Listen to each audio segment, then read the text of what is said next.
Now, in California, Nevada, and Utah, they are experiencing record-breaking heat waves. Historic rainfall and devastating floods took place over a 5-week stretch this summer in eastern Kentucky, eastern Illinois, St. Louis, Missouri, Death Valley, California, and Dallas, Texas.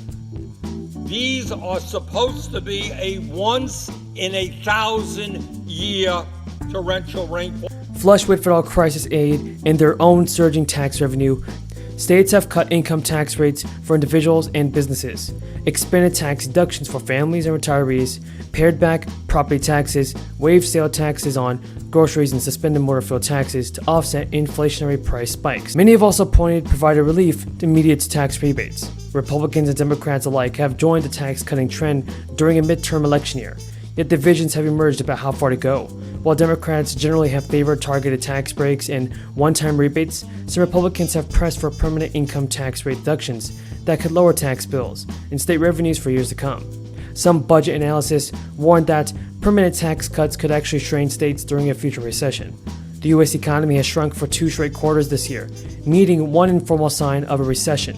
Now, Amy Blunin, president of the Missouri Budget Project, a nonprofit organization that analyzes fiscal policies, told reporters, quite simply, relying on the current surplus to fund permanent tax changes is not fiscally sustainable or responsible and will ultimately require cuts to state services. For some states, everybody, the current surpluses are unlike anything they have previously seen. The 2022 fiscal year, which ended June 30th, for most states, marked the second straight year of large growth in tax collections after economic shutdowns in the early days of the crisis. Now, millions of federal student loan borrowers will also soon see up to $20,000 of their debt wiped away, thanks to a new plan announced by the president last week. And not every student loan borrower is eligible for the debt relief.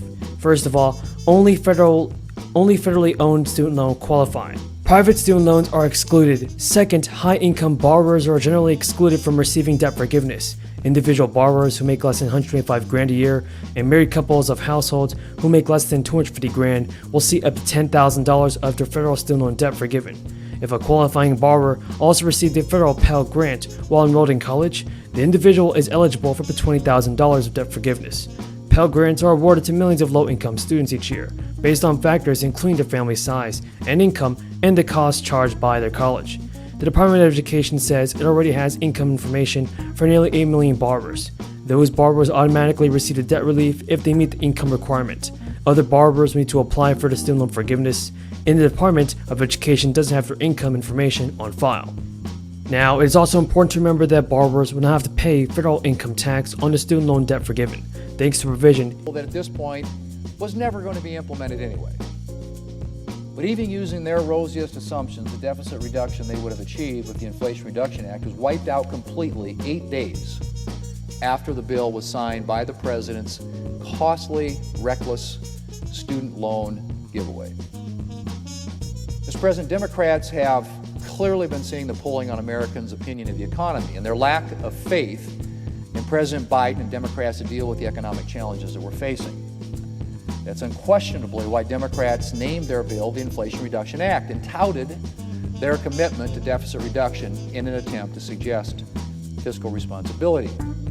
The problem, of course, is that their commitment to deficit reduction, inflation reduction, and fiscal responsibility was and continues to be nothing more than window dressing. At its core, the Inflation Reduction Act, like the so-called American Rescue Plan before it, is just another big government, big spending piece of legislation. It will do nothing to address the real economic challenges facing our nation.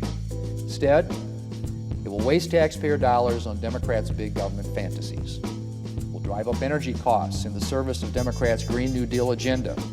It will push people off private insurance and into government-run health care, driving up the cost to taxpayers.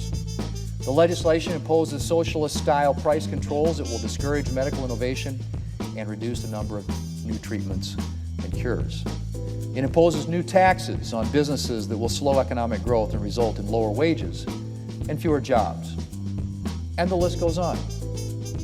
And Mr. President, in case there was any doubt about their intentions with this bill, Democrats made their priorities very, very clear when the Senate considered amendments.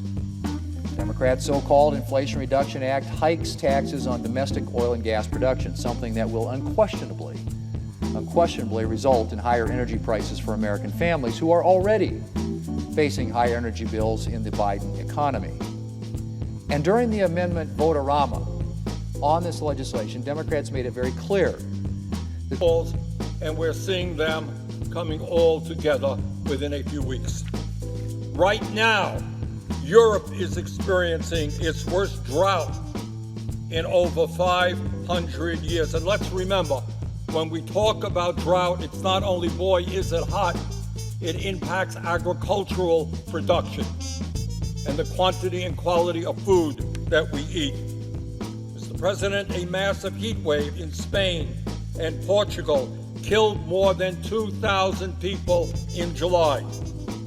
Historically hot weather in London and China literally melted bridges, airplane runways, and rooftops. Let me repeat that. The extremely hot weather in London and in China this summer literally melted bridges, rooftops, and that is what the scientific community is telling us in a virtually unanimous voice. The latest report from the United Nations Intergovernmental Panel on Climate Change, the IPCC, is very clear, and it is very foreboding. If the United States, China, Russia, and the rest of the world do not act extremely aggressively, are stimulus checks going to be sent out immediately, everybody? Well, here's the latest developments on that. Many of you guys are wondering what the new timeline is for the next round of stimulus checks. Well, there have been several new changes to President Biden's fourth stimulus bill, so you want to watch to the end of the video to find out if you're eligible for the fourth stimulus check. President Biden actually told reporters today that he is not concerned about a recession in the immediate future. This was just hours after the Commerce Department announced that the US economy shrank 1.4% at the beginning of 2022. That marks the worst quarter in 2 years. Gross domestic product, which is also known as GDP, is the broadest measure of goods and services produced across the economy. The Commerce Department has said that the gross domestic product shrank by 1.4% on an annualized basis in the 3-month period from January to March. Economists expected the report to show the economy had expanded by 1.1%, but instead, it marked the worst performance in the spring of 2020, when the US economy was still deep in the recession. When asked about how concerned he is about the prospect of a recession given the GDP report, President Biden said, "I'm not concerned about recession.